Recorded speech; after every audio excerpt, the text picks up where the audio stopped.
presence, where silence speaks and breakthroughs begin. I'm your host, Saima, and today's guest is our amazing Rich Lewis, author, coach, and contemplative guide whose book, Sitting with God, explores the radical power of centering prayer to awaken your true self. Through stillness, visualization, affirmations, and journaling, Rich has helped thousands move from limitation to liberation. So, if you have ever wondered whether silence could actually change your life, this episode is your sign to lean in. So, Rich, welcome to the show. Great. Thanks for having me on. I appreciate it. Warmly welcome. It's my pleasure to have you here. So, Rich, I'm really curious to know that what first drew you to centering prayer and how did it begin to shift your sense of self? Sure. Um, I had always, I guess I had read books by the gentleman by the name of Carl Coleman back in like 2011 and 2012, and he talked a lot about contemplative prayer and the power of silence. So at that time, I would just sit in silence, and I found it kind of hard, but I kind of persisted.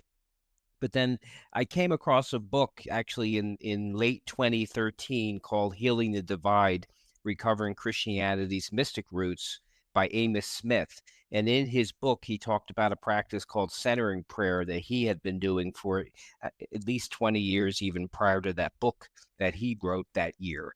So that immediately intrigued me because I didn't know how to sit in silence. So it gave me a practice of how to sit in silence and open to the presence and actions of God within. So I began trying the practice for myself, and it resonated, and it made it easier for me. So I decided to try this practice, and since it worked, I've been continuing the practice, and I've been practicing centering prayer now for, I guess, over 10 years. So I found it I so to answer your question, I, I had always it was intrigued by silence and sitting with God. I just didn't know how to do it. And then when I found that book in late 2013 with a practice, I tried the practice and it worked well. It resonated well with me. And I've been continuing this practice for 10 years at this point. And then in terms of the second part of your question, how did it shift myself? It really introduced me to my true self, which is the person God wants me to be. So the practice itself helped me let go of who I am not, which are things such as a lack of confidence or fear or worry, anxiety. And underneath all of these things I tell myself that really aren't true is my true self, and it is the person God wants me to be and the actions God wants me to take. So it really shifted who I am, because prior to practicing centering prayer, I didn't have a website, silenceteaches.com. I didn't do one-on-one coaching. I didn't have a published book. I didn't have a weekly meditation going off my site. But after centering prayer, it showed me who is my true self and what are some future actions that I should be taking. So that it definitely shifted myself and who and what actions I now should be taking. Mm-hmm.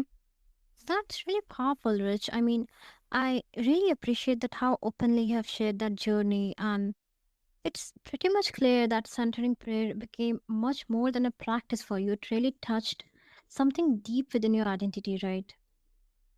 Correct. So it helped me connect to God. I guess centering prayer really is two things. It is silent meditation, but it is also building a relationship with God where we let go and we let God pray in us, and open up to what does God want us to do. So that's really what it shifted for me, was that it deepened my relationship with God, and it helped me start living from my true self, which I wasn't doing. Mm, that's true. Now, you talk about pairing contemplative practices with affirmations and visualization. So, how do those, complement each other? Sure. So centering prayer, as I said, is meditations, prayer, and sitting with God. What I like to do, like I like. I like to partner affirmations and visualization with centering prayer. So actually, before I go into my centering prayer sit, I'll close my eyes, and then internally, I'm sort of speaking my affirmations, which are different things I want to do, in my personal life, in my financial life, in my family life, and in my career life. So I'm kind of speaking these affirmations to God and then letting them go to God. And then I'm also kind of visualizing, like my first centering prayer sit is first thing in the morning. And I'm kind of visualizing in my mind how I want the day to go, what things do I want to get done. And then I'm letting go of the visualization and giving it to God, and then going into my practice. So that's how I like to kind of complement them with my centering prayer practices, is read the affirmations to God and then give them to God during the silent sits, do my visualization of how I want my day to go, and then give that to God, and then do my centering prayer sit. That's such a beautiful integration. I mean, the way you have described it, you have really, captured that how these practices don't just sit side by side, they deepen each other. They do. They really do. And then even outside of centering prayer, I do journaling. I like to journal. What do I think God has prayed in me? What are the things He wants me to do? So I like to do journaling outside of centering prayer, and that can really be anything. That can be, I can just be journaling how I'm feeling. I can journal to vent and get things off my chest, so to speak. I can journal my goals, aspirations, and that kind of stuff. So journaling also complements centering prayer. I think of it as is I'm talking to God as I journal, and I'm also talking to God, thinking about, well, what have you prayed in me during centering prayer and even outside of centering prayer, and what action should I be taking? I'll journal that as well. Hmm? That's great. That's great. So, do you think that it's a mix of spiritual and strategic that makes them powerful? I would say so. I mean, I would say it resonates for me. It might not resonate for someone else, but definitely. I mean, I think God wants us to come to God and co-create, so to speak, with God in whatever manner makes sense. So for me, right now, it is kind of the combination of silence, but complemented with journaling, complemented with visualization, complemented with affirmations. For someone else, it might look completely different, and that's okay. Mm, that makes so much sense. I mean, I love that, how you have found a rhythm where silence creates the space and journaling helps shape what comes through. I too agree with that. That really does sound like a powerful blend already. It does. I mean, it works well for me, and it'll be interesting to see, in a year, in 2 years, 5 years, will I still have this complementary practices, or will things have shifted? And that's okay too. I just need to shift it with however it makes sense. My practices, my routine will probably look different, in a couple years. The centering prayer probably will always be my mainstay, but it'll be interesting to see, how does some of these other routines shift over time with centering prayer, and what new ones perhaps get added that I'm not even aware of right now, that I find might be really helpful in the future. Hmm. That blend of, grounded action with divine surrender feels like a whole new kind of wisdom, I must say. Right. Exactly. I mean, I'm just kind of opening to God and trusting that God will reveal to me, my next steps. God will reveal to me, what practices should I be using on a daily basis, just to help me. So, can you share some, like, the most common limiting beliefs people carry and how can centering prayer can help, dismantle them? Sure. I would say some common ones are, I'm not confident enough, or I'm afraid to take on a new task. I don't have the right skill set. Maybe I'm too young, or I'm too old to do that. Those are a lot of limiting beliefs that we have. And how centering prayer can help is, during centering prayer, we really we let go of our thoughts and emotions and continuously open to God in the present moment. So as we're sitting there in the silence of centering prayer and these types of thoughts come up, I'm letting go of my fear. I'm letting go of anxiety. Letting go of worry. I'm letting go of lack of confidence and opening to God in the present moment. So that's really what happens during centering prayers. We're really letting go of limiting beliefs and leaving them with God, leaving them in the silence, so that when we get up from our silent sits, we don't bring the limiting beliefs with us. And many of them, they're just not true. They're just things we tell ourselves, but they're not true. Hmm. That's such a, compassionate way to name it actually, like how those limiting beliefs aren't just mental scripts but deep patterns that centering prayer gently loosens over time, right?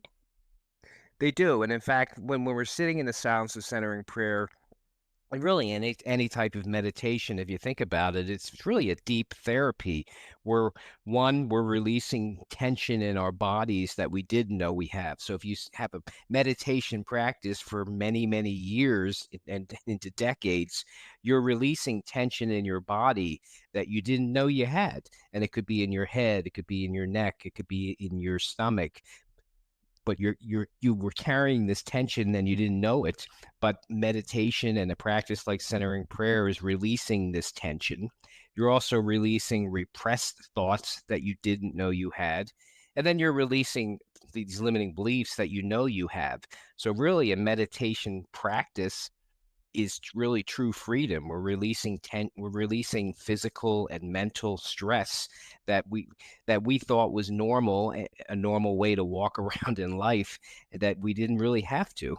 And we don't really have to live this way. So we're kind of freeing ourselves of a lot of tension and stress that we don't need to carry with us. I really appreciate, how you connected that.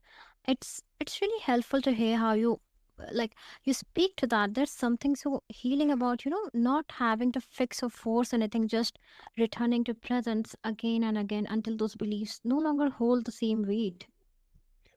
Right. And that's it. Kind of the practice is not meant to be a forced practice. We just come to our sits and do our practice. We can't fail at our centering prayer sits. There's no such thing as a bad sit. If you showed up, it was a good sit, because some people will think I didn't have a good sit. I had a lot of thoughts. It was not a good one, and that doesn't mean anything. Our job really is just to show up to our practices and continuously let go of our thoughts and open to God in the present moment, and just trust the present moment with God.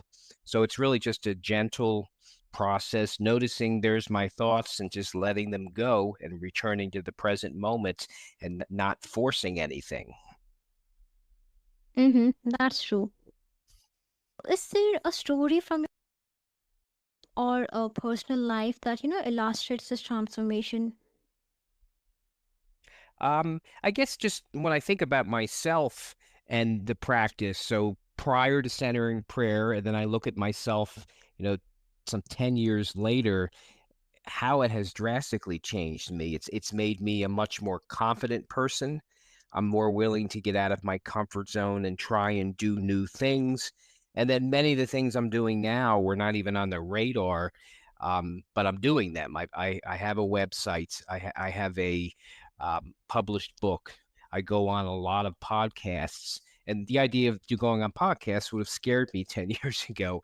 I've done a lot of public speaking. I've done a lot of talking to groups via Zoom, and then I have my weekly meditations off my site. So these are all things that were never really on the radar screen. And I've also, I think I'm better at just being in the present moment and enjoying the present moment. And I think I'm better at listening to people and giving them the space they deserve, and not worrying about what am I going to say, but just listening to people. So I think when I look back and think about how it's changed me, these are some things that, immediately I can think of. It really brings the whole process to life, not just as a concept but as something lived and real. And It shows, that how transformation isn't always loud or dramatic, but it's unmistakable, and there's such grace in it. Agree. I mean, really, I think of centering prayers, it's just a long-term marathon with God in the silence. And my job is just to show up and trust the process and let it heal me, let it transform me, and not, not try to make anything happen. Just let it happen and allow this healing and transformation to occur. So it really is, it's just a long-term process where I'm trusting God in the silence. Yes, that kind of internal, rewrite is what so many listeners are yearning for, and it's really inspiring to know that it's possible. Right. I mean, I think our job is just to show up and trust the silence. I would encourage people to just try a meditative practice. If they've never done any type of meditation or contemplative prayer or silence, just try it for 30 days. So maybe make a commitment to try it for 30 days, make it the first thing you do in the morning before you do anything, and even do it for as little as 5 minutes. If the idea of, sitting in silence for 10 or 15 or 20 minutes seems daunting and hard, just try it for 30 days for 2 to 5 minutes. And then after 30 days, reevaluate if it's a practice you want to continue. But most people don't, we're always on the go. And sometimes it's nice just to sit and to be. Absolutely, that makes so much sense. Now, you have been practicing daily, uh, like over a decade. So, and that's really remarkable. So, what does that, discipline look like on hard days when nothing magical happens? I guess on the I try not to I guess I still try not to judge my day, judge the practice. So I just decide I'm going to show up and see what happens. There's no such Mm-hmm. thing as a bad sit or a good sit. They're all the same. My job is really just to show up, be in it as a long-term marathon and trust it. So even, on the days where maybe I'm waking up and I'm not feeling good or I'm not, or maybe something's bothering me, my job really is just to go into the silence regardless and let go of that thought of I'm not feeling well, let go of the thought of maybe I'm having a rough day already. Just my job is just to let go and show up. Mm-hmm. That's remarkable. I really appreciate, how you name that the discipline isn't about chasing an experience, it's about like showing up, and that kind of steady trust is so powerful. Exactly, exactly. I mean, again, it's just I keep saying it, but our job really is to show up, trust the silence, trust God in the silence, and let go and let the silence heal us, let the silence transform us, let the silence, you know, help us to let go of our limiting beliefs and just open to up to what's behind the limiting beliefs, which really is our true self and the things that we really want to do, but or maybe are afraid to do. Mm-hmm. Exactly, exactly. So, do you believe that transformation can occur even when we don't feel it in the moment? I do because I think in the silence of centering prayer, God is praying in us at a deeper level, beyond our thoughts, beyond our emotions, and that's why during centering prayer we let go and just return to the present moment. We're just letting go and opening to God, and God is deeper than our thoughts, deeper than our emotions, praying in us whatever God thinks we need, which could be calm or inner peace or wisdom or nudges to get out of our comfort zone and try and do new things. So all of this is kind of happening below our thoughts, below our limiting beliefs. Mm. That's such a comforting truth again, that something sacred is still at work even when we can't sense it. It really invites us to trust, beyond what we feel. Right, right. Because thoughts are just emotions, and as I said earlier, many of them are just not true. So we choose not to do things because we're scared or we don't have confidence or we think we're the wrong person. And then we never do things that we really want to do. But if we can let go of all of these thoughts, we can just then start taking action and doing things that um, we never thought we would imagine we would do. Yes, that really resonates. And I love that you said that God is deeper than our thoughts, deeper than our doubt. That kind of trust changes how we wait, doesn't it? It does, and that's why that's what makes it nice. And maybe some people are even worried about, well, what do I pray? You don't have to worry about that. You're just coming, sitting in the silence, trusting God, and just resting. I can think of it as a rest in the rest of God, and I think of it as a reverse prayer. I'm not praying. I'm letting God pray in me what God knows that I need. Mhm. It's again, such a comfort to know that even in silence, the soul is stirring. It is. It really is. I think many people don't think of silence as prayer, but it is. It's just, by all means, don't give up your other ways of praying. If you have verbal prayer or singing or chanting or you read certain prayers, I'm not saying give that up. I'm simply saying complement the way you pray and maybe add another way of praying too, such as sitting in silence. Mhm. I agree. Now, your site, Silence Teachers, is such a great hub for seekers. So, for someone just, beginning this journey, what first step would you offer? I would say, well, if they come to my website, silenceteaches.com, I offer, if they subscribe, I offer a free ebook that really shares it. Each page it kind of answers a question about centering prayer. So I would suggest that they come to silenceteaches.com, subscribe, read. It's a short, very easy to read ebook. And then and then maybe even, as I said earlier, try the practice for 30 days, even as little as 5 minutes a day and first thing in the morning, and see if it's something that resonates with you. And then if it does, then my book, Sitting with God, A Journey to Your True Self Through Centering Prayer, is also on the website.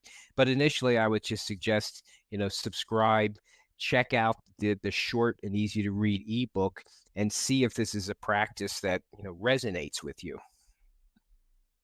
Hmm? That's such a generous starting point, and I love that it, gives people something they can sit with slowly at their own pace. And that's really a great invitation. I mean, that's accessible and practical, but also, pointing people towards something deeper.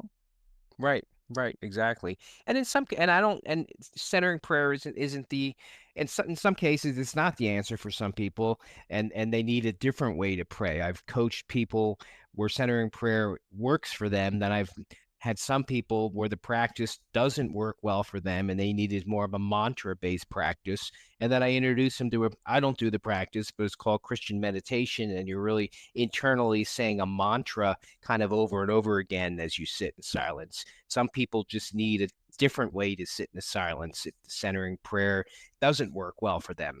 I just want them to find the method that works best for them. Hmm. So, like, what's the one practice you'd say not to skip, like, no matter how busy life gets? I would say some type of meditation practice, whatever it looks like for you, whether it's Christian meditation or transcendental meditation or centering prayer, or there's many different ways to meditate. I would say that really is an important mainstay, I think, for anybody to do on a daily basis, is the idea of just contemplative prayer or silence. E- Even if it's staring at something, there's like visio divina, where you're staring at kind of an object for a period of time, or looking at a candle for a period of time, or even taking a Mhm. walk in the woods and being quiet and taking a walk. I would say these types of silence practices are very valuable for anybody, and probably should be a mainstay for everybody. I think we'd all be everybody would be a whole lot better off if they took some quiet time for themselves, whatever that quiet time looked like. Mm-hmm. That's beautifully grounding, Rich. I mean, like a simple anchor in the storm of life. It is. It really is. We Mm-hmm. need silence to balance our actions, and it doesn't mean it's 50% silence and 50% action. It could be really 5%, 10% kind of silence or slowing down to our 80 or 90% where we're taking action in the world through our everyday life with whatever that is, whether it's our jobs or our families or with our friends. But I think we need balance, as I said, but not 50, it doesn't have to be 50-50, but we just need the silence helps us for our active, it helps us be better at our active times. Hmm. That makes so much sense. I agree with that. Rich, you reminded us that he doesn't always roar, it sometimes whispers. Through silence, we meet the truest part of ourselves and finally hear it says, "You are enough." So, listeners, if you're ready to move beyond limits and step into your full presence, start with one breath, one moment, one sit. Until next time on Healing Horizons with Saima, stay still, stay open, and let your soul lead.